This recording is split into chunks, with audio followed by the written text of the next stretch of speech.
Yeah, lights are looking good. Focus is looking good. Body is hurting, but we're going to do this. It's Monday night, and this is the Toronto Beer Podcast. Oh, no headphones. I knew something didn't sound right. With me, your host, Chris Schreier. Whew, it's been a Monday, guys. Hot enough out there for you? Hot diggity. And I got an ache. I got to tell you about it. If it looks like at any point tonight I'm holding my heart, if you're watching the video at home, for one, you're wrong. My heart's on this side of my body. And for two, no, it's a rib and it hurts. But I might have just the medication. Oh, and you might notice a Band-Aid. I cut the tip of my finger. The Band-Aid looks like way more wrapping than I need. It's just a cut. Don't worry. Thanks for your concerns.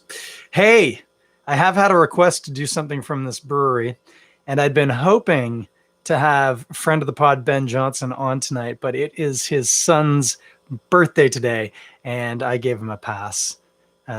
He said, I think I'm not going to be able. I said, don't worry about it. Maybe next week. Don't sweat it. I know how that goes. You spend a lot of time with screaming children and family. That's a whole lot to deal with. If you're listening, I made a gesture. I don't even know what it meant. Anyway, this would have been a perfect beer because it's from a brewery that he loves. But we'll figure out what we do when we sit down and chat with him. But for those of you still listening, now that you've learned that Ben Johnson is not going to be on my podcast, tonight we are drinking a double Jutsu from Bellwoods Brewery. The Bell, if you like, of Ossington. Did you just call it Ossington? Is that what that neighborhood's called? It's on Ossington. Anyway, beautiful spot. If you don't know Bellwoods, why are you listening to this podcast? Let's get in here. Now, you might be familiar with this. Hopefully, at least you're familiar with Jutsu, their regular IPA. This is the double Jutsu, and already, oh golly, the tropicals pouring out of this can, just having just opened it, just massive. 8%, so maybe this will help my rib feel better. Oh, get this pour on the cameras. Oh, that's, you know me. You know how much I'm going to like this bad boy. Look at that. That is nearly orange juice level of clarity. And certainly that rough color too. Yellowish tending to orange in the middle. Opaque as opaque gets. And a nice loose soapy white head. So looking good so far. Oh my gosh. The nose is peachy. It's so peachy. Peachy, maybe some berries, little floral, mainly peachy, like fuzzy peach slice peachy. Like I don't want to keep talking. I'm just going to have a drink.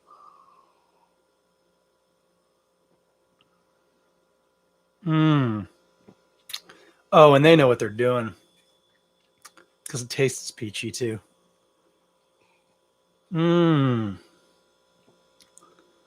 Oh, that's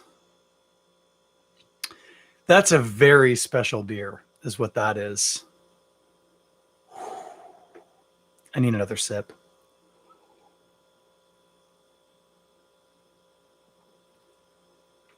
Yeah. Peachy in a big, juicy, eat over the sink kind of way. Definitely some berries in there, some strawberry or something as well. There is a little bit of evergreen, but I find often with IPAs and double IPAs like this, you'll get that big, juicy stone fruit aroma. But then when it hits your palate, you end up with more resin and more pine. That did not just happen. As noted, a little evergreeny resinousness, but that is not the prevalent taste. What you get is peaches. Yeah.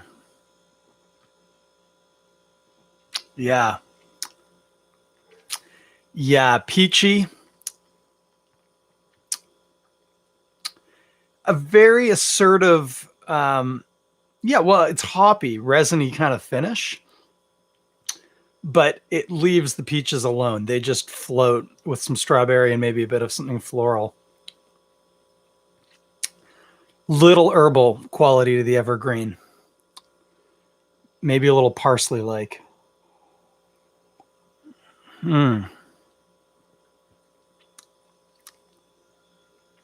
This reminds me not necessarily of Heady Topper, but of like, it's going to sound dumb. When I had Heady Topper, and it's quite good, obviously, I thought if I'd had this instead, I would have been like, yeah, bingo, exactly. It does everything I want. There is a little alcohol to it. It's not even hot. Like I normally talk about having alcoholic heat. It isn't like alcoholic heat, but I am aware there's a little bit, I guess, of heat. There's a little kind of vaporizing of alcohol on the back of my throat, but only minutely. And when you think it's an 8% beer, that's a feat in of itself. Need another sip. Yeah, that's amazing. Double IPAs, easy to make, hard to make well. I mean, I've had bad ones. More often than not, those are the ones where they're just trying too hard to do too much. And by they, I'm talking generically here, not from Bellwoods. I've had bad ones. There's a lot of double IPAs or imperial IPAs that are okay. They're fine. They're tasty in their way, but they often don't have it's silly to talk about balance, but like a sense of balance or almost a sense of dignity. They often, as I say, you get a big juicy stone fruit or even specifically peachy nose, but then when it hits your palate, you're just overwhelmed with sticky resininess, and you can still taste that aroma, but the hops just your mouth is just gummed up from it. This one doesn't do that. Another one not like this, they're different beers, but that is equally deftly handled in its preparation as Laser Show from Left Field. Funny enough, this is on a Left Field coaster, just looking at it. Different beers for sure, but beers where they've been carefully and, let's be honest, expensively produced in a way that you don't get that big jacked alpha E hop presence. Also, one of the things when you have this much hop in a beer, so this beer is chock-a-block with hops, I promise you. You can get vegetable, like vegetative, because it's plant. You actually start tasting like stemminess and leafiness, and not in a way like we talk. Some hops are leafy, East Kent Golding hops have a leafy quality to them, but this is like you're actually tasting plant material because there's so much hop to it. This doesn't have that. Now I'm interested because, as I say, it is quite opaque, but it's not chunky. I would suspect Bellwoods has a centrifuge, and they fuged this beer at least a little to get some of that hop particulate out, which would explain why it's, relatively speaking, very smooth and doesn't have a lot of that harsh hoppy quality to it, but tons of the aromatics. And then also it's going to be very much just late hopping. And I would guarantee you biotransformation hops in here.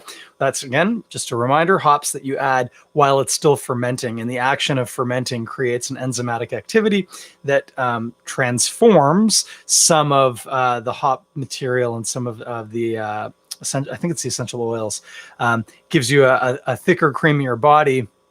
And it also changes the way that those hops present in the beer.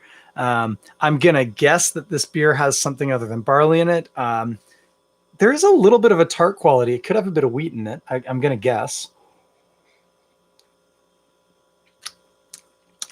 That also could be from the hopping, but I wouldn't be surprised that there's a bit of wheat in there. And I think there's oatmeal too, or oats, not oatmeal. Let's go to the internet for this, because I don't think the can says really much of anything. No, not much. Because now I'm curious. I want to see how close I got on this. In terms of the hopping, before I go looking, could be some Nelson, but I'm thinking like Galaxy. There's almost certainly Citra in there.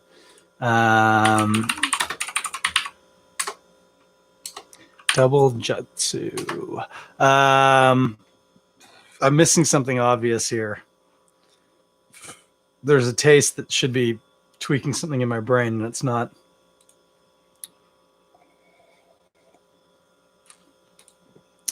Yes, I am 19 years old, Bellwoods. Getting a little orangey, actually. Orange juiciness off of it now.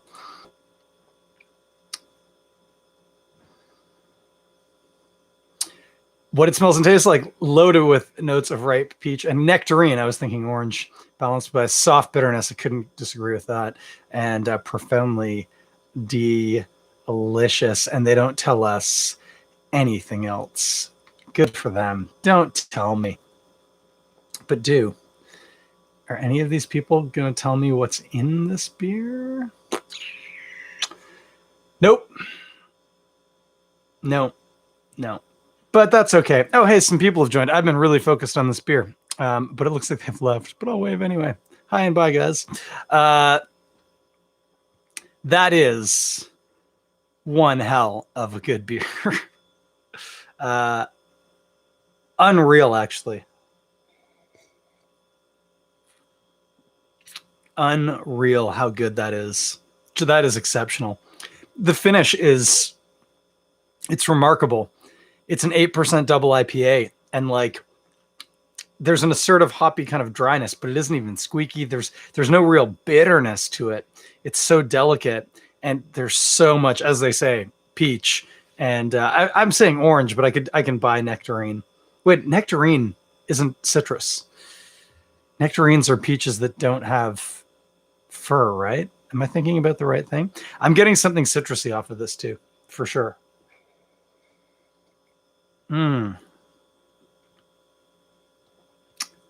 That's fantastic. You know, it's funny.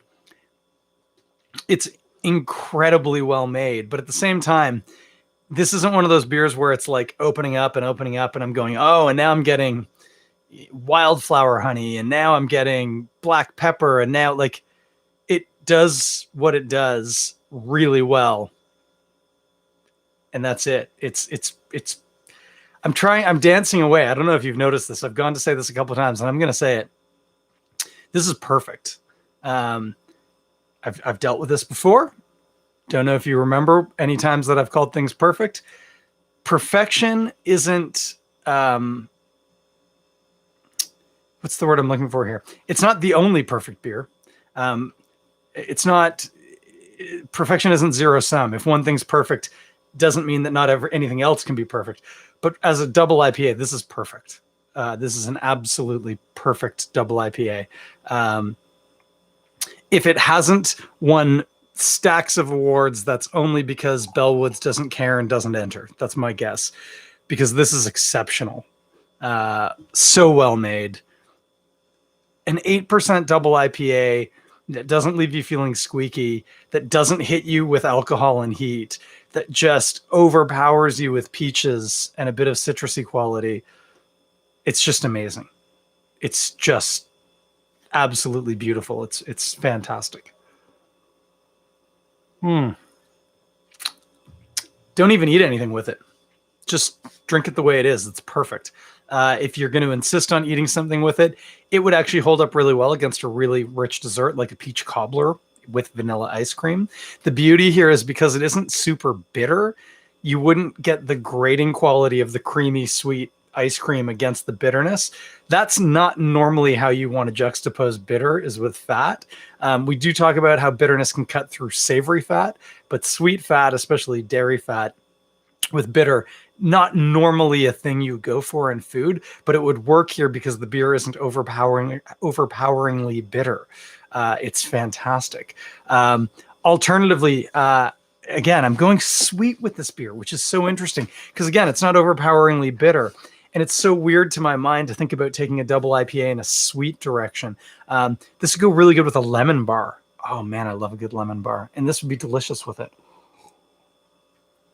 If you're insisting on having a main, you could do fried chicken and waffles with a nice peach reduction on it.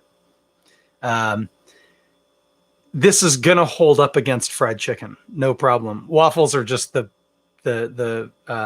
the canvas we're painting on. Ideally, they're quite nice waffles, but they're the canvas. You get some sturdy, fatty quality from the chicken, savoriness, but then the peachiness and a little bit of citrus going to cut through the fattiness of the chicken. And if you're serving it with maybe like a maple peach compote or a reduction on it, that's going to be lights out. I've done, we used to call it fiction instead of chicken, which we were trying to make it sound like chicken. It was fiction. We never quite got the pronunciation. Oh, that really hurt my rib. Sorry. Burping hurts my ribs. Coughing hurts more, and sneezing is impossible. Breathing isn't great either. You can get, they're like chicken tender strips that are plant-based. They actually bread up Southern style and fry up really nice. And you can do them on waffles if you're a plant-based person. Really nice. I would recommend that highly. Sorry, that burp really caught me off guard and really hurt. The drugs are kind of worn off at this point. Ugh. Okay, I'm going to have a sip of beer. That's what you're going to eat with it. I'm still going to just drink it alone. I don't need anything. But like I say, peach cobbler would be really nice with a nice big homemade or really nice, good quality vanilla ice cream. Oh, now I kind of wish I had that. But I don't. I'm going to give you guys a cautionary tale in the process of explaining why I'm in so much pain. And then we're going to talk about what's going on. And of course, it isn't much, but we'll get to that. So hang steady with me. I need another sip of beer if we're going to get through this. And that beer, that is exceptional. Perfect. It's really good. Okay, why am I in so much pain? I have a rib. It's, I think, my third rib. It's like 2, 3. Got pulled way out of position. I'd been doing these breath hold exercises every morning. I hadn't been using good posture, it turns out.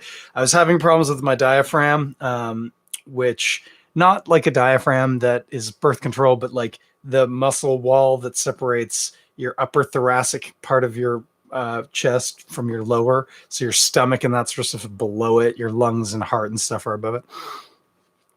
I'd been getting spasms and stuff in it, and I'd just been kind of ignoring that, or I thought it was part of the process. Then I'd started getting a weird stitch, which wasn't really related to breathing. Like typically when you get a stitch, it's because you're breathing too quickly while you're doing a physical activity. I was getting stitches just walking and breathing totally normally.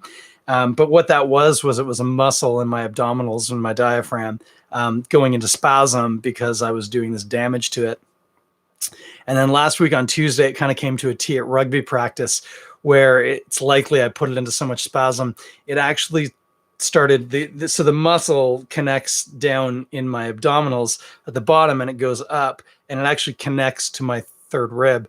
And yours, you have the same muscle. Anyway, the muscle probably went into spasm or whatever, shortened, and it pulled that rib way out of position to the point where you could actually feel there was an indentation in my chest where the rib wasn't because it was sitting further back. So I went to my chiropractor and she said, wow, you really shouldn't have been doing this and you should have come in 2 weeks ago. And I said, well, them's the breaks. And she said, okay, this isn't going to feel good. And she adjusted it and snapped it back into place. Oh, and here's my beautiful wife. Hey, babe. And put it back into place, which was great, but it still hurts like mad. So the moral of the story is when you get older, and apparently that's me now, I'm an older guy, you need to be careful to listen to your body. And I've been boasting about how all this fitness I've been doing has really changed my relationship with my body. That's what the Instagram influencers would say.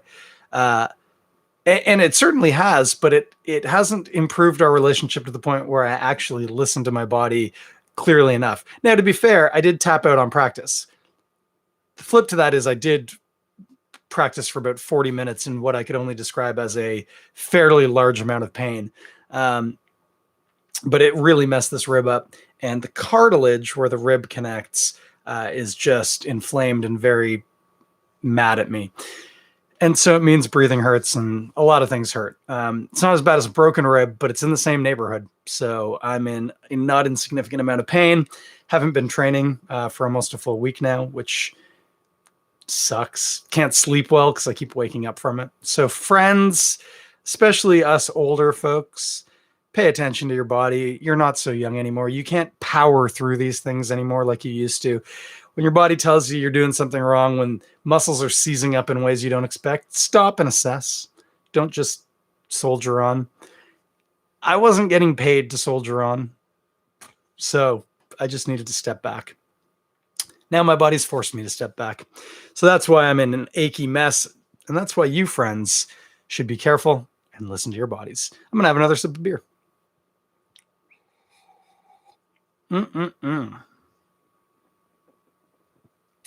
I'm listening to my belly right now. My belly is saying that is good beer. It sure is. So what's going on? Well, I don't know of any events off the top of my head, but things are reopening, and that's great. So hope you've gotten a chance to get out, sit down at a table, have some drinks with some friends, share that common bond. But hope you're doing it safely. Mask up, guys. We got to... Just because the government says we're okay to do X and Y doesn't mean we're out of the woods. You need to remember that it's all about political will. The other meme that's very popular, of course, is they're letting us open back up because they have space for us in the ICU. So think about that. You don't want to end up in the ICU. Other than that, get your vaccines. Have you not gotten your vaccine yet? If you're a listener to this podcast and you haven't gotten your vaccine yet and you're eligible, because obviously there are people for a number of reasons that simply aren't. There, by the way, one of the reasons why we all need to get vaccinated is to help the people who can't get vaccinated, like my beloved daughter who's not old enough. We need to do our part to protect them. Even if you don't care about protecting yourself, which you should, and listen to your body, and when your rib gets screwed up, don't keep practicing. But more importantly, take care of yourself and get vaccinated, but also take care of your community. We are no one is an island unless you're Hugh Grant in About a Boy, in which case you're bloody Ibiza. But the rest of us need to understand that we live in a community and we need to take care of each other. And the way we can do that is getting vaccinated. It is easy. It is certainly free. I'm not going to say it's without pain. It's a injection. You will feel it, but it's not terrible. And will you get sick after? A little. To varying degrees. I thought I was going to die for 12 hours, but then it went away and I was fine. So you have no excuse. So go out and get your vaccine if you haven't. Get your second if you haven't done that. Other than that, be good. Go out if you can. Spend money in the community. Support the people who have been waiting for this for months. If you can. If you're in a position where you also have been waiting and you don't have the resources, no pressure. But if you're in a position where you have expendable income, expend it on the people who need it, which is to say bars, restaurants, etc. Buy your beer from the brewery. Bellwoods, I got this at the LCBO, believe it or not. But Bellwoods is doing delivery. They have 2 locations. They're still working on a third, but that's a long story. But if you're in the West End, Ossington and Halfis Street, you can go straight in or you can order it. But pick up some of this. This, honestly, if you like them, I was gonna say hoppy, that's not the right way of thinking of this.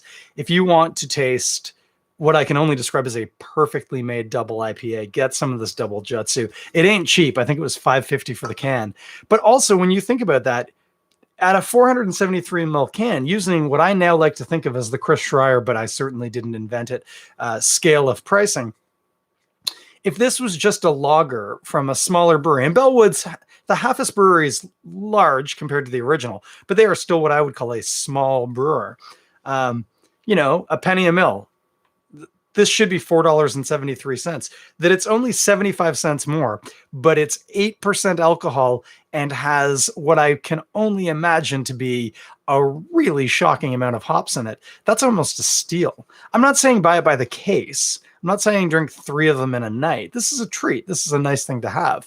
But if you want to try an exceptional and, like I say, perfect example of a double IPA and a new world style, I don't know if they necessarily call it a New England, but this is what people are talking about when they're talking about New England IPAs. It is just beautiful. It is fantastic. So get some of that. I believe Bellwoods patio is now open. So if you want to go sit down and drink some right out of a tap, I bet they can make that happen. And I know they're serving food because somebody asked if a dog could be on the patio, and they said because we serve food, which, by the way, is a stupid rule. I know I was bigging up Doug Ford for letting us deliver beer or something like that, and that's great, and I stand by that. But the fact that you can't have animals on patios if there's food service, like, our rules are so stupid around beer consumption, alcohol in general consumption. But I digress. Guys, I am schwitzing right now. I am hot. I've got a really beautiful beer to finish, and then I'm going to have another, probably a Godspeed, probably one of these, actually, if you're watching at home, the old style Pilsner. Get through some of that before I go to bed. Probably going to take off my shirt, too. It's not much of a shirt. It's a tank top. But if you can see me in the video, I'm starting to glisten because I'm sweaty. So I need to get out of here. Hey, have a good night. Might be doing an interview next week, might not. But either way, you should tune in because it's going to be a good one. At the very least, I'll drink an interesting beer. And until then, take care of yourself. Take care of somebody else if you can, as I occasionally like to remember to say. And I will meet you back here, right here, in 7 days. Bye.